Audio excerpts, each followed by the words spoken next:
Hello everyone, welcome back to the Laserdisc series. I'm Adam, and in this video we're going to be talking all about the picture or the video that is on a Laserdisc. We're going to be getting into the technical specifications of it. I'm going to be talking about how the player outputs the video, what the video is. We're talking about how to connect your player up to any device, be it an LCD, an LED, an OLED, a plasma, a CRT, or even a projector. And we're also going to be talking at the end of this video about how to calibrate the picture quality for any device without using a calibration disc, because guys, I got something to tell you about them calibration discs you're not gonna like.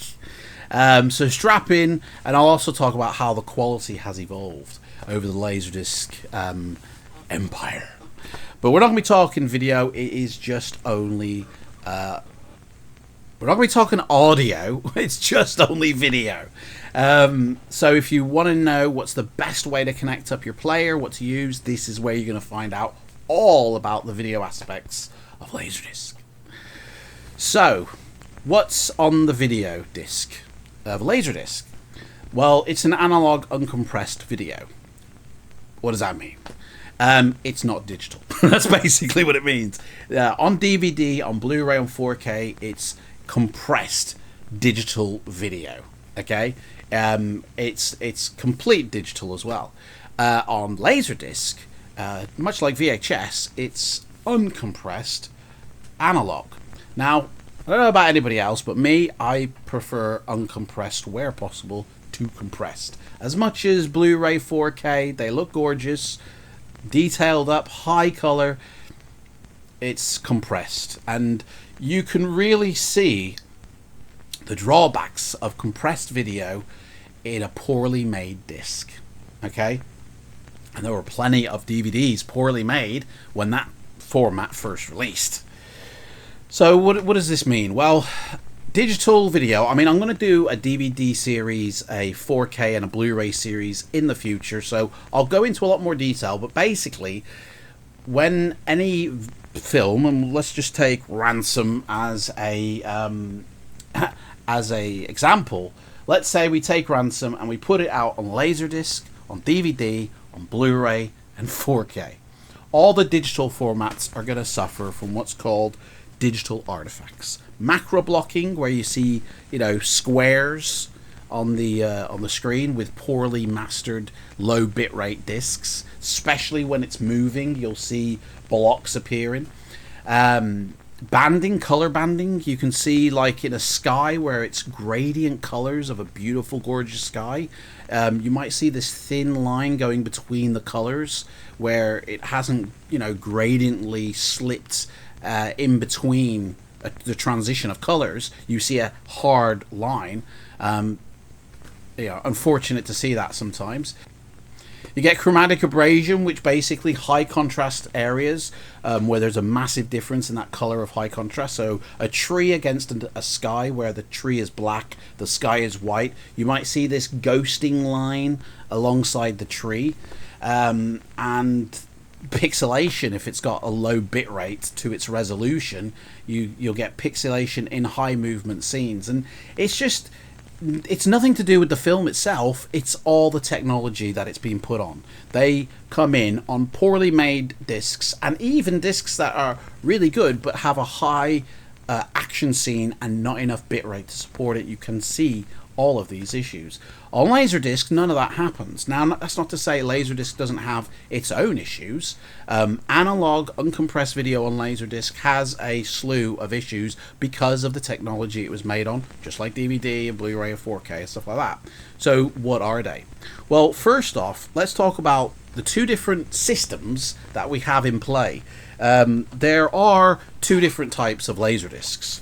We have the NTSC, where it usually does clearly state NTSC on the disc somewhere. So here we have NTSC right there.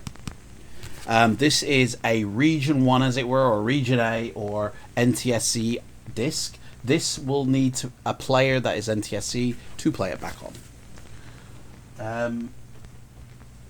And also, it will probably need a monitor device that can handle 60 Hertz.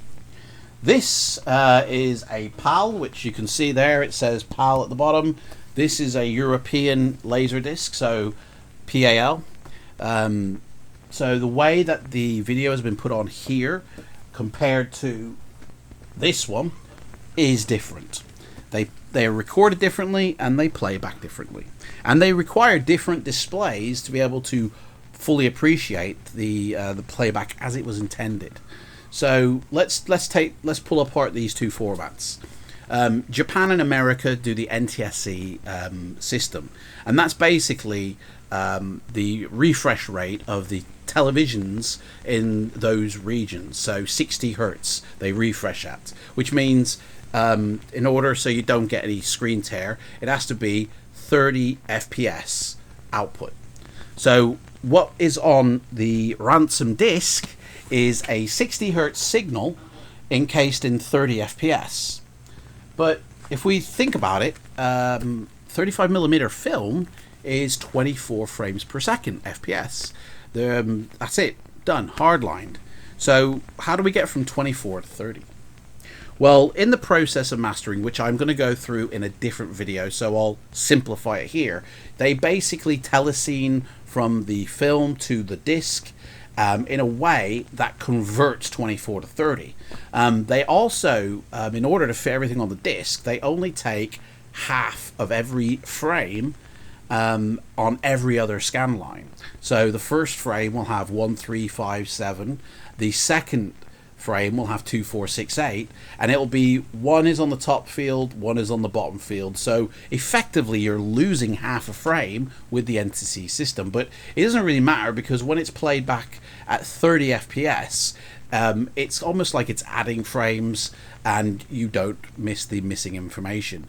But it is output at 60 hertz, so you do need a monitor or a TV or a projector or whatever you're using to be able to achieve 60 hertz. And that is what happens in the America and Japan regions. Over in the UK and most of Europe, they work on a PAL system, which is a completely different system. It works off a 50 hertz refresh rate and a 25 frames per second, which closely matches more the theatrical 24 FPS, although it is slightly faster. So if we were to take these two films side by side and compare them, and let's say we had the American, Star Wars and the PAL Star Wars. If we compared them side by side, it would seem that the PAL ones are actually running a little bit faster, because, well, they're only outputting at 25 frames per second compared to a 30 frames per second, which is slightly slower. There less time it takes to get through 25 than it will 30, so it will look like the system is running faster, as it were, getting through the frames quicker. But in all honesty, the refresh rate is 50 hertz, which is slightly slower than the American system of 60 hertz. So it kind of balances out, but there is a perceived difference or knowledge, I guess, that the films are sped up in England. That's not true. They're not actually sped up to fit on a disc. To fit on a single disc, if there is a 2-hour film and they want to fit it on one disc only, they might speed the disc up, but that's not the standard practice. That's not how the 50 hertz and 60 hertz thing works. They both will run at the same speed unless the manufacturer has slightly sped up the disc. 50 hertz is lower than 60 hertz, so it's actually refreshing at a slower rate than the American system. So if anything, it's the American system that plays faster than the theatrical print anyway. But to be honest, if you're in the European areas, your TV's probably running on 50 hertz. And this, regardless if you've got a 4K TV, a CRT TV, projectors run slightly differently. Now, most TVs of the modern day age and projectors will have this mode that allows you, and it will say video formats or video type, and it will say film or video on that. That is basically you instructing the TV to say the content I have on this disc is actually made for, say, NTSC or PAL. So if you're playing content on your TV and you see during motion these thin lines everywhere, and you can usually see it in the mouths, or anytime anything moves you see these lines. That's the telesin process that we talked about from America, and it hasn't been deinterlaced. You know, all of the American laser discs have interlaced content. You know how we talked about half the frames, they're all interlaced within each other. If you don't deinterlace it on output, then you'll see the interlacing and it'll be horrible lines. This is where you need to tell your monitor that you're all working from either a video or a film. One of them, usually the video for America, film for the UK, will remove that telesin and deinterlace it properly. Again, you can get separate devices for this to deinterlace the content, but if you're going to import films, if you're in the UK or if you're in, you know, the USA, and you're importing films from other region, you know, you really do need to be able to deinterlace, especially if you're in Europe, the American content coming in. And if you're in America playing the PAL, you need to output that frequency at 50 Hertz rather than 60. Otherwise it's going to appear that it's actually sped up because it's running at a slower frequency than your TV, which is at a higher frequency. It all sounds very confusing, but the simplest way to put it is if you're in America, you're running on a 60 Hertz system. If you're in the Europes, you're working on a 50 Hertz. So the laser discs you play will need to match that somehow. And if your player doesn't have the ability to do both regions, like, I'm not really sure if they actually do a deinterlacing, you know, if the ones that play PAL and, you know, NTSC, like, they may do a basic job. But it's not going to be as good as a dedicated system like a modern day 4K TV or a deinterlacing scaler box. You can get these cheap ones off Amazon that are like that big. I don't have one because I wouldn't waste my money on it. They're rubbish. They usually generally will lock your resolution to like 1080p. But anyway, we'll get to that later down the line, okay? So that's basically the difference between the two systems. Now, what's actually on the discs themselves? They are slightly different compared to these two regions. So we'll do America first. So when a Laserdisc is mastered, and like I said, I'll talk about a full process of how Laserdiscs are made in a future video. First off, Laserdiscs, no matter where you live, the resolution of the disc itself is 480. That's it. But what's the actual picture quality on the disc? And I think this is probably, where a lot of people get confused, because like even I've said like, oh, it's 525 or it's 625. Those are what the broadcasts can do at the television system throughout the world. So here in Britain, the UK, we have 625 lines of resolution on a CRT TV or a analog broadcast. Obviously not true anymore of, you know, modern day broadcasts. And in America, it was 525. So Laserdisc wise, you know, on a CRT TV, you have actually got, say, if you're in America, 525 lines on your TV or 625 ability to then put down to 480. But on the disc itself, the full resolution is 480. The reason being is because the cabling that was used at the time, which was mainly composite, which is what this is, the most this resolution can take is 480. That is it. There was no HDMI when Laserdisc was out. DVD combo players, they had ability to SCART, but that's just a fancy S-video. We're going to get into the connections in a moment. I'm just trying to help you to understand like what is actually encoded in the disc. It's separate from what the format can do. So the format can do 480, but what's actually on the disc? Well, in America, it's only 425 lines of resolution, and that's because of the telesealing process we, you know, talked about. But in Europe, it's actually 440 lines of resolution, so you get a slight smidgen resolution bump with the material that is on the disc. So what is it? It is, well, basically the video that is encased in a Laserdisc, and I'll get a Laserdisc out so you can see, is basically FM. What does that mean? FM. Well, it's frequency modulated. It's just like a CD. How a CD is made is exactly how a Laserdisc is made. Frequency modulated, content, let's say, so sound and picture, is then zipped onto this disc, and it's basically a giant zip drive if you want to simplify it. And then the player unzips and demodulates the signal. So the sound and the picture is demodulated. Now I can't get a close enough shot of what here, so I'll do a separate insert here of what it looks like. Well, obviously, just like a CD or DVD, there's pits and lands. Those have high or low frequencies embedded in them at various different strengths, and it's that is read by the laser and then demodulated to your audio and your video. So again, I'll get into more detail during the making of a Laserdisc, but the actual video content, if you were to somehow strip it off the disc, is it would output at 480, but depending on the disc you would have either of usable video data 425 or 440 respectively.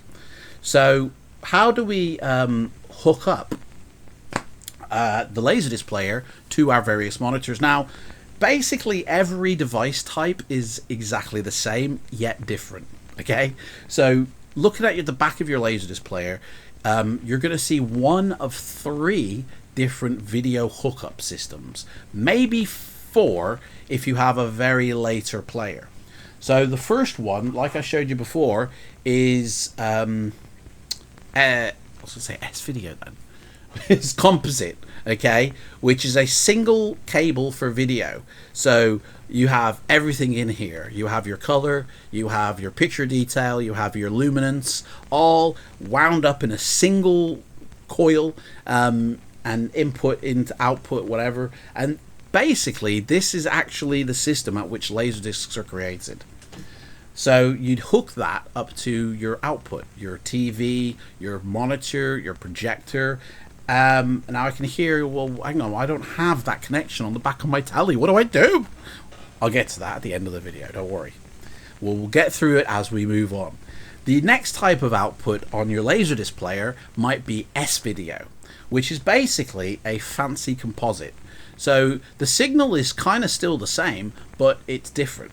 What it basically does is it splits certain values into 2 channels. So you'll have your color data and you'll have your luminance data that then gets like separated, and then the device that you're watching it back on will put that back together. Basically what this can do is remove the noise in the color channel that is inherent in analog video. You won't get as much noise, or in the luminance channel as well. Both channels, they basically have less noise in them because they're kind of like pulled apart, worked on, and put back together at the other end. So it really depends at the other end what kind of system you have for denoising. Also, most Laserdisc players put all their 3D comb filters on that output. So if you don't want to use the Laserdisc player denoising process, don't use S-Video. Third type you might find on some Laserdisc players is a SCART lead. Now, some DVD combos reserve that just for the DVD, but some allow you to use it for Laserdisc as well. At the end of the day, the SCART is exactly the same as the S-Video. But it contains an RGB signal instead of the YB, whatever the numbers are. It's just a slightly different system for color, but it's exactly the same type of quality signal. If you're looking at what's the best connection to use. The best connection to use, if your TV supports it and you're lucky enough to have it on the back of your Laserdisc player, is what's called component. And this basically splits all the colors up individually into, and I think it's 3 or 4 cables you have: red, green, blue, yellow, I think. And you plug it straight up to your telly, and that basically splits all the colors apart with the luminance values, and then puts it back together. And actually, component can go up to 1080 interlaced. So if you have a Laserdisc player and you have a 1080p TV, you plug up through component, your TV will automatically scale Laserdisc to 1080p using component. You won't have to use like zoom or mess with your aspect ratio. You can have it straight away on your screen, you know, in the standard 4:3 mode. So if you don't want the 4:3, you then have to zoom in. So those are the 4 basic ways to hook up a Laserdisc player. So, well, I know a lot of people are screaming at me, but I don't have half of those connections on the back of my TV.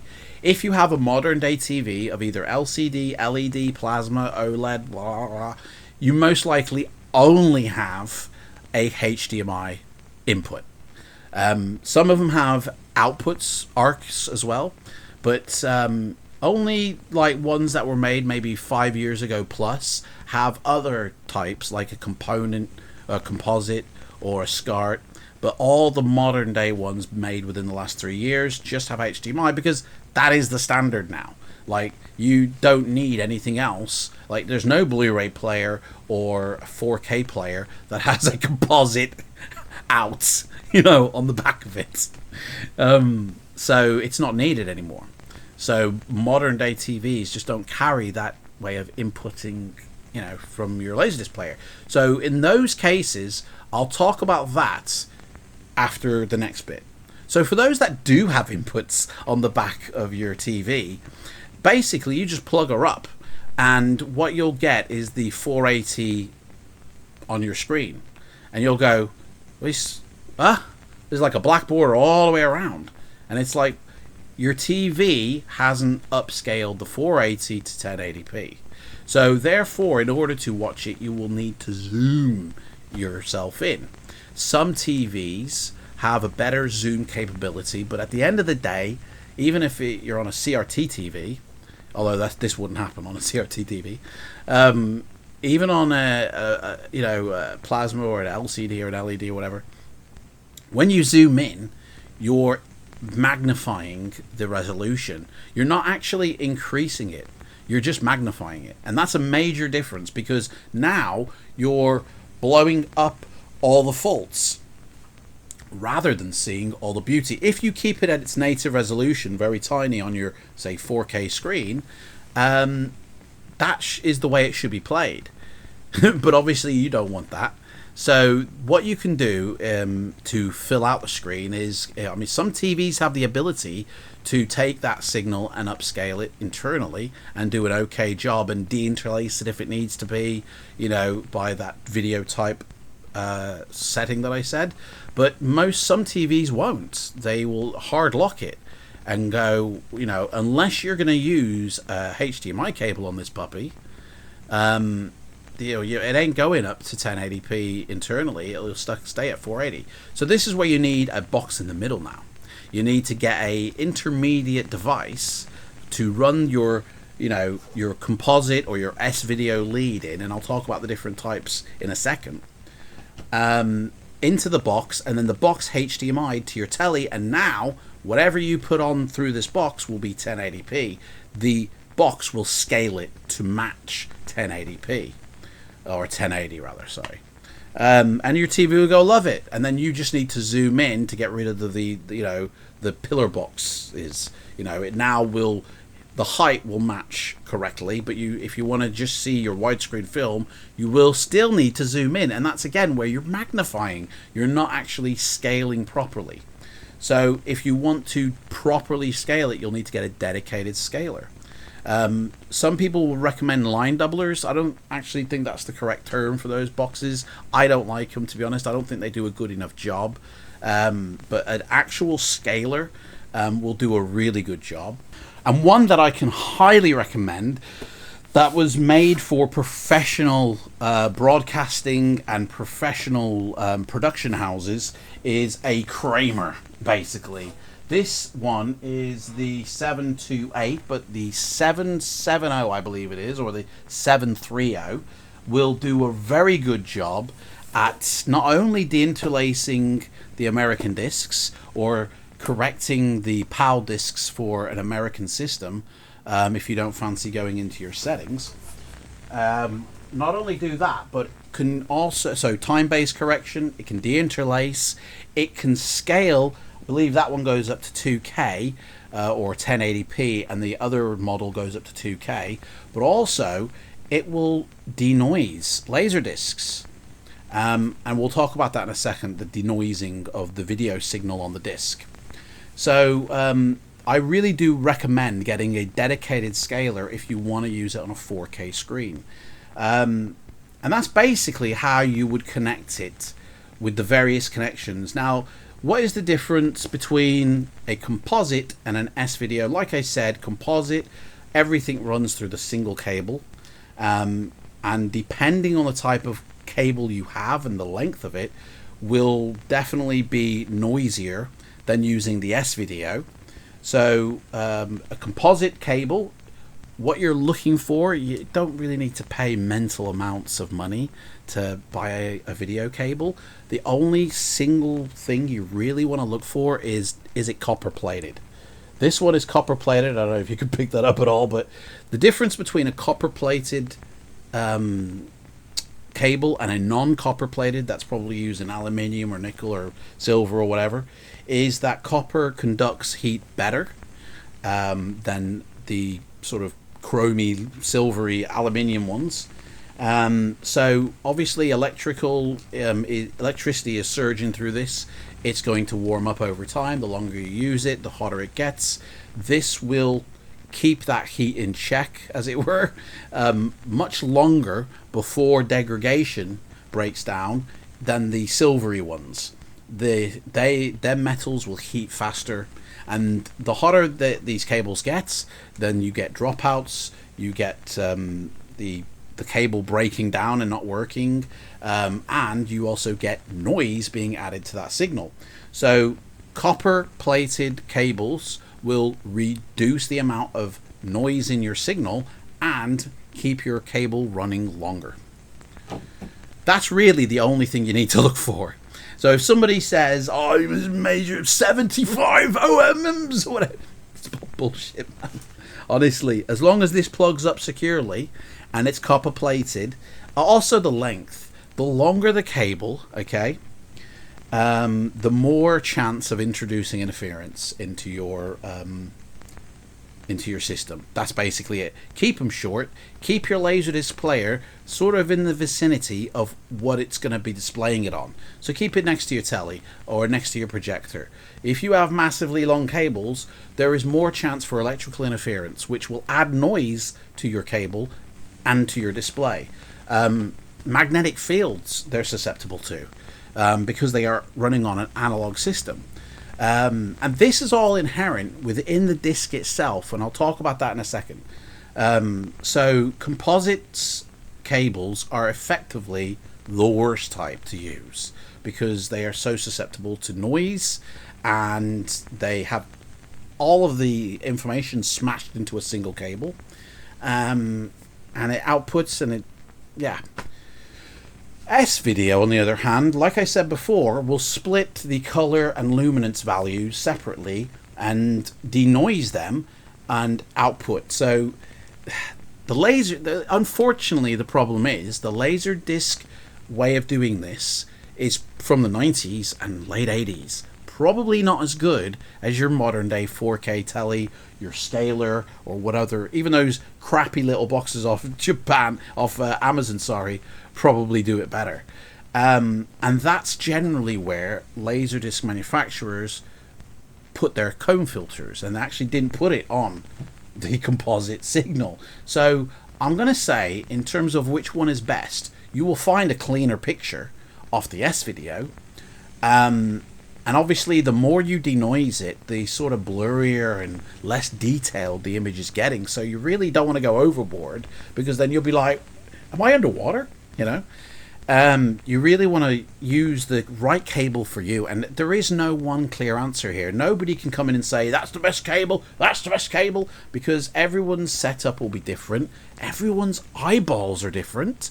You know, somebody can perceive more detail in a picture than another person because they have bad or good eyesight. So you can't really say that this cable is the best because the Laserdisc manufacturer is putting all their eggs into S-Video when it came out, which does a worse job at your modern day stuff. Then you kind of like S-Video is almost like to use, and composite's almost like to use. So if anything, SCART or component. Now, I'm not going to get into SCART and component because at the end of the day, very little players have them. It's mainly composite and some with S-Video. So if you don't have an S-Video, then great, composite all the way. But if you've got both and you're wondering which one to use, my advice is trial both. Try both of them and try and find a Laserdisc film that has like a metal, what are they called? Like a grid metal fence, you know, those kind that you got around baseball pitches in America, you know, those diagonally shaped, you know, wired fences. Try and find a film with that, and if you can see flickering on that fence, which one has the less flickering, that'll be your best one to use. Whatever suits you, that's basically it. So this noise on the cable, this noise, believe it or not, Laserdiscs have inherent noise, no matter where they're made, trapped within them. Like I said, more detail in the manufacturing of it, but when a Laserdisc is processed, when it's made, it goes through a stage process, but there are so many times during that process where noise can leak into the system. And magnetic fields, interference from electrical equipment, you really do need to have a proper clean room to get a clean transfer. Some of the best clean rooms you'll find in Japan, they have made some of the best transfers because they have some of the best clean rooms. There are some plants, or there were some plants in America or Europe, which are notorious for having very bad clean rooms, and they were outputting very crap discs. And there is one single plant in America, DADC of the USA, which is known for outputting rotted discs, because the way that these discs are made, which I'll get to, is basically it is two perspex plastics discs wedged together like a sandwich, and the Laserdisc information is the ham slice in between, and glue is used to force bond these together. And sometimes that glue just gets the little whiff of fresh air and starts going, hey, and then it starts deoxiding inside, and you can see it as like a coffee stain on your disc.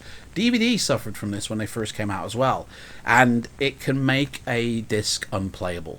There is a full list on the database, the Laserdisc database, where you can get a list of all the discs that are rotted. There's about 110 discs that it affects, which means there are hundreds of thousands of them discs in circulation. So knowing which one before you go and buy it is why I got a copy of Men in Black from Japan, because that is one of the titles on that list if you buy it from America. If you buy the English version, it's not. It's just that one plant that is known for outputting rotted. Now, when you play a rotted disc, it will still play up to a certain point depending on the level of rot. Minor rot, it'll look like actual 35mm, noise. You'll see these speckles, white speckles appear, and it'll actually look like 35mm print, because that can happen on, scratchy prints. But with the different levels of degradation, it can get worse, and then suddenly you're looking through your film through a snowstorm, and you're like, wow, what's going on? Is it snowing in my film? And the sound is affected, or it just won't play, it'll skip to the next chapter. And because the discs are so big, like a big splash of coffee or a big rotted section can actually affect about 15 to 20 minutes of your film. So, it's not good, but that was a little side note, sorry. So, yeah, during the making of a Laserdisc, so many things that noise can leak into, and unless they were properly made, you would have a very noisy disc. And players got better at dealing with this noise. Later players in the 90s actually had very good comb filters put into them to denoise what was inherent and what would be inherent on the output. So this is now getting into a little bit more of how your setup at home will work, because depending on where you put your Laserdisc player, you could be adding more noise to your chain for your picture viewing pleasure. So noise is already inherent on the disc. The Laserdisc may take care of some of that, but you could be adding more noise by how you're using your Laserdisc player in your home. Every analog device creates a magnetic field because of the components that are used within it. You can hear it in hiss on a tape. You can hear it in the hum of a phone amp. You can hear it in or see it in the weird sort of wavy, colory, almost layer of fuzz on a Laserdisc. And depending on cables, if they are good quality or bad quality, speakers, if they are shielded or not shielded, look for magnetically shielded speakers. Even AV receivers will have their own, and so stacking items on top of each other will, if your Laserdisc is sitting on top and you've got your amplifier turned on, you might even be wanting to maybe tape something from a Laserdisc soundtrack, and all of these components will create interference and noise for your output. Also, a vinyl player, if you have it plugged up with the power cord, but you're not using it, doesn't mean that no electricity is being sent to that vinyl player. Electricity will still course to your vinyl player, even if you're not using it. So make sure you unplug it from the wall to remove that electrical current to your player, because A, your bills are going to go up, but 2, you're introducing an electric charge through the wires that can interfere with your own wires or your own Laserdisc player outputting to your TV. So I would say the best place to place a Laserdisc player is kind of like on a shelf quite high, which is away from any maybe speakers, amplifiers, TVs that also create a magnetic field. Even 4K TVs create a magnetic field or are susceptible to magnetic fields. I would place my Laserdisc player up a little bit high, and place it within a wood cabinet, because wood dampens rather than sort of metal can amplify. So definitely use wood, which is probably why in the 80s it was all bloody wood. I wouldn't have a metal unit or a stand to place it on, because that's just going to amplify noise and fields, and it's just not good. And keep it away from all the electrical devices. Make sure your wires are not like crossing over each other. You can get cable ties, so make sure all the cables are separate, because if cables are crossing over an electric wire, that can also introduce signal noise into your own wire and send that noise to the TV, and then you got to deal with that on the output and go, well, these Laserdiscs are bloody shit. Fucking who like this? And it's because you've probably got so much noise that you're introducing, as well as the noise inherent in the system. So that's basically a cover. I think that covers fucking everything about the video connection. If I have missed something about connecting to player to a device, please let me know, but I believe I've covered everything. Right, so now I'm going to talk about the advanced setup for picture quality. I got a little bit of a bombshell to drop, guys. So in the world of Laserdisc, there are 2 discs that you can get. I don't have either, and I never will. That can help you calibrate your settings on your device, be it a projector or a TV, CRT or modern day OLED or whatever, to get the right picture settings, for brightness, color, contrast, all that jazz. And because analog uncompressed video is more susceptible to changes with the sliders, the slightest change can make a really big difference to either having maybe like your skies blown out, you know, and being overexposed, or, you know, the black's too dark and not actually getting to see any detail, and you're like, what is this, Aliens versus Predator I'm watching here?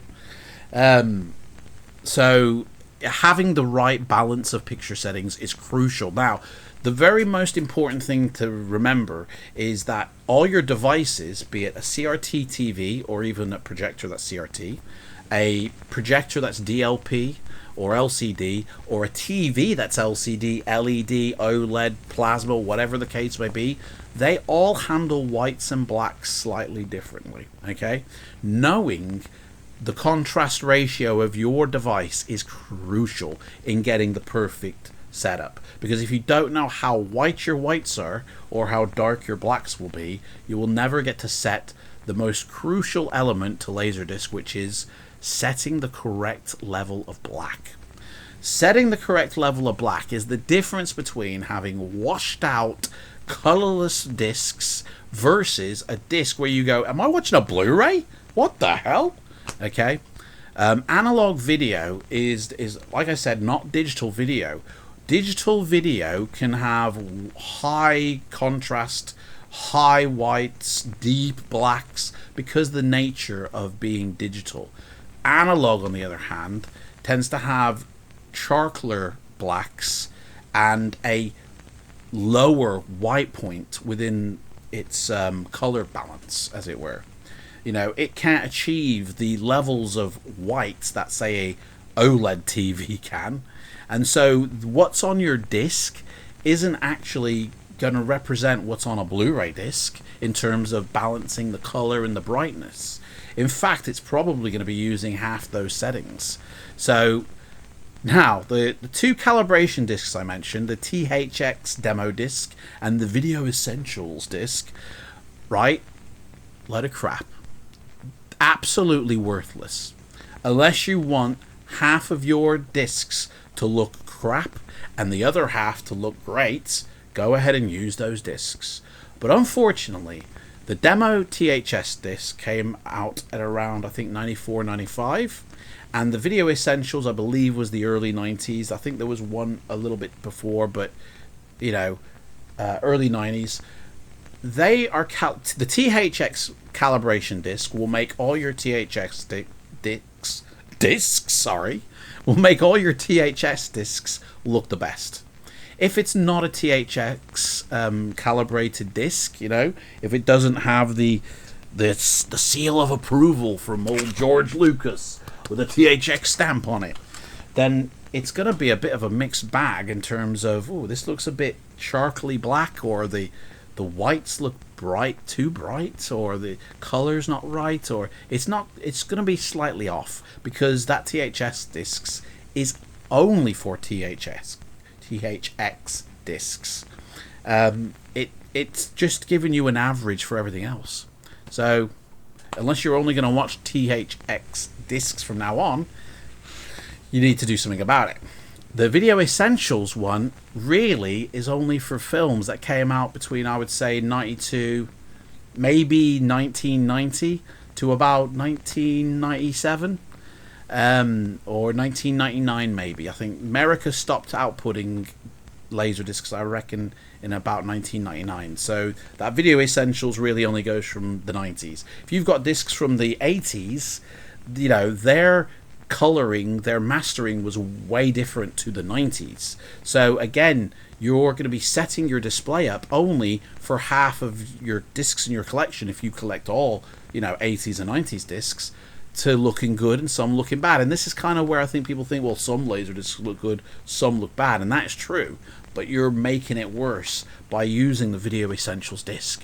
I'm going to walk you through the calibration of Laserdisc for whatever system you're using, and you don't need a calibration disc. You will need some Laserdiscs, and I'm going to say don't use Michael Bay's films for this. He uses high contrast. So if you use a Michael Bay film for this, all your other laser discs are going to look really washed out. Okay, so no matter if you've got a projector, an OLED, an LCD, an LED, whatever your setup, we're going to calibrate your picture settings right now. Okay, so the first thing we need to do is know that the white display and the black levels across all devices are slightly different. You need to know what whatever you're using is capable of, because then you can make the differences between what I say to what device you're using. Projectors, for instance, man, I'm losing the ability to speak here, guys. God, it's been 45 minutes. Projectors have a lower black level than, say, a OLED, which has a deeper black level. And when I say a lower, I don't mean blacker. I mean they tend to be a little bit more charcoaly, you know. Whereas on an OLED or an LCD and an LED, they tend to be proper deep black. It can be like I can't see anything. And transversely, the whites on OLEDs are probably the brightest you'll ever see on any TV. CRTV's white and black isn't as high as an LCD or an LED. They can go even higher than that. Projectors have quite a decent contrast ratio. You can get ones that are like 20,000 or 3,000 or 300. It really depends, but know your contrast ratio, because it's really going to help you set your device and make adjustments per device to what I say, if that makes any sense. I don't know. I hope it does.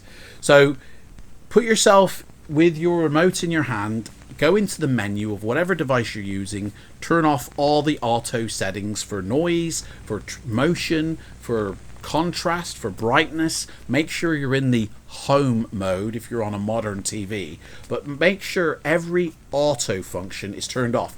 If it has a color type and it says auto or native, switch it to native. That's basically stating that you want the color to match the system of the telly.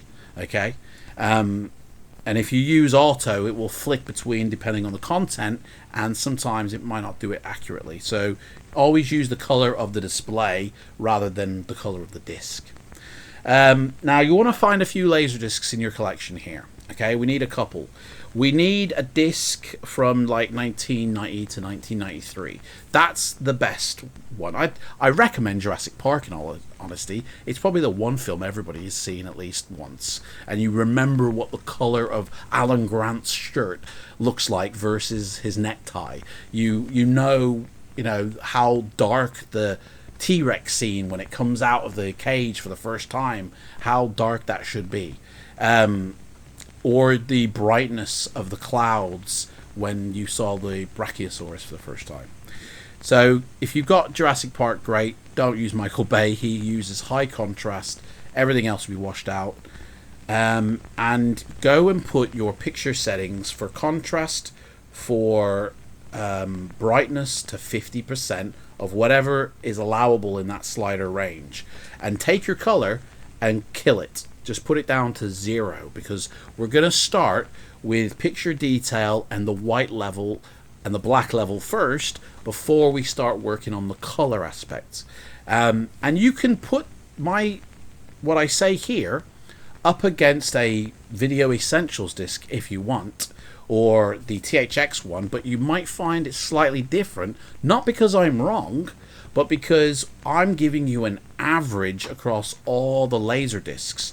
I'm not specifically giving you this is your best setup for the films in the 90s that have deeper blacks embedded in the Laserdisc than versus the ones that were made in the 80s, or the ones that have more color added, or black and white ones which have more detail within them, or apparent detail.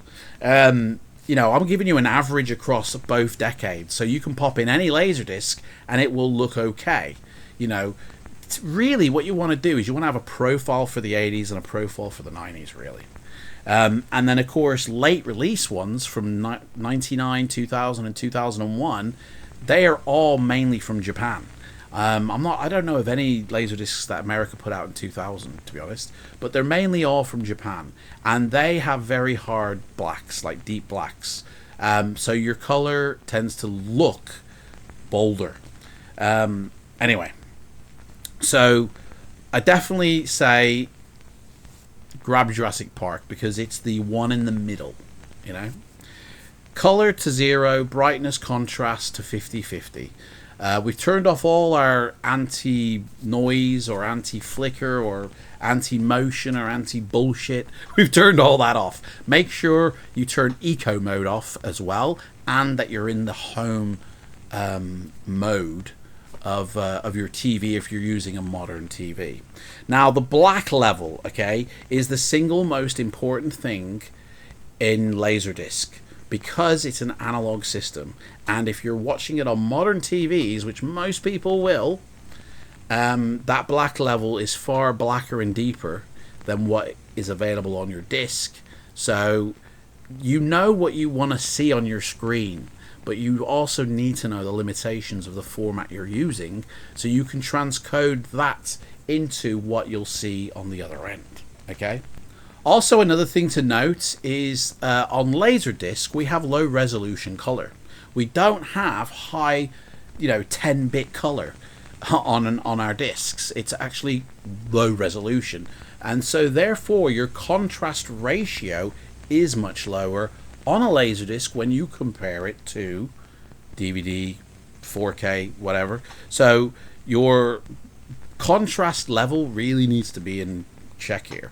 It's probably more important. So that's why I say put it 50/50. It's not going to stay there. It's just there for now. Okay? So get your remote. Get a scene up on the screen where it's nighttime. And look for on your menu system, which will probably be in the general or the settings or support, and it'll say HDMI black. Okay, because if you're on a modern TV, you have input through HDMI.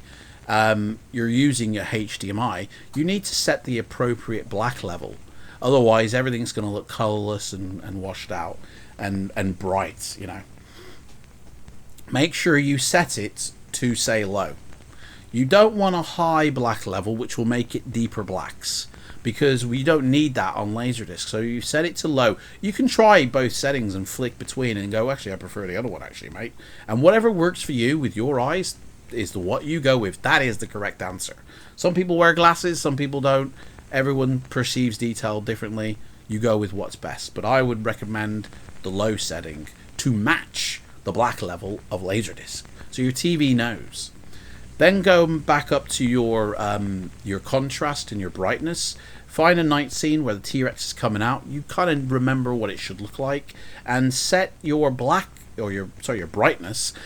I always associate brightness with black and contrast with white, because that's what it is on a modern day setup. The white is how bright is your whitest point on your screen, and so I just max it out on my modern day set. But obviously on Laserdisc it's different. So using the brightness, you want to set it to where the bars, if you can see them, are black but not charcoal. And as soon as that happens, you leave it there.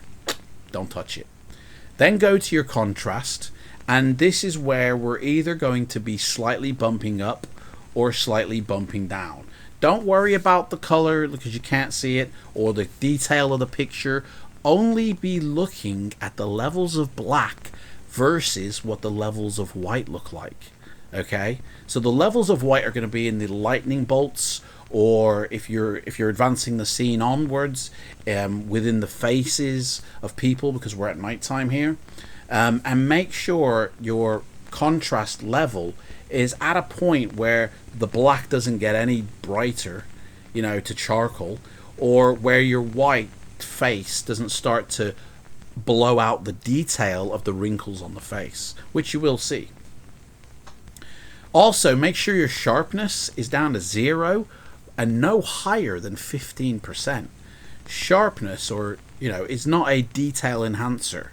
It is like an edge line enhancement, and the higher up your slider goes for sharpness, the more of the screen gets covered in higher contrast sharpness.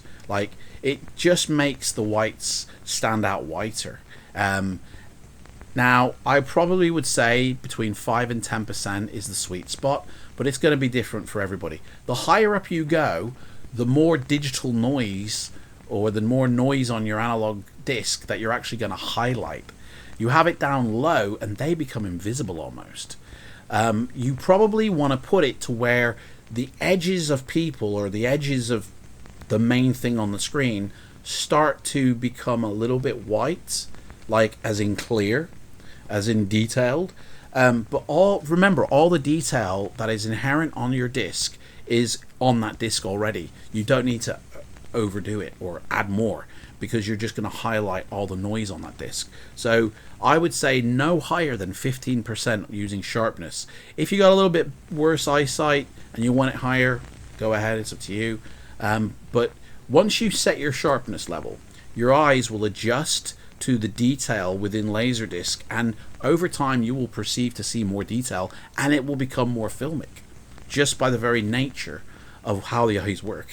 So 5 to 15% is your sweet spot, I would say, for the sharpness. So you've set your brightness, you've set your blackness, or your contrast, you've set your sharpness. Now go into the tone menu and set it to cinema or warmth at its highest setting.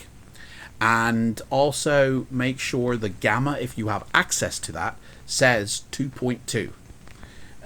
You might want to, if you have like 1886 or another BT type, you might want to try that, but 2.2 gamma is what the TV industry standard is, so I would definitely use that. The gamma will really make a difference to analog content, so you know, if you haven't got the ability to set gamma, then it's probably internally set and don't worry about it. If you've got advanced contrast controls, and they talk about different aspects of the white balance, then you can go in and further tweak that, but make sure you set a profile for Laserdisc. So right now we're going to talk about the color. So we've set everything up. Also, once you've set your tone, by the way, and your gamma if possible, go back into those scenes and just redo your contrast level. You should not need to ever touch your brightness level, because that should be set according to the black bars down below, for a black. You want your black bars to be black, not charcoal, not grey, you know, and not where you can see the video noise on it. You want it black.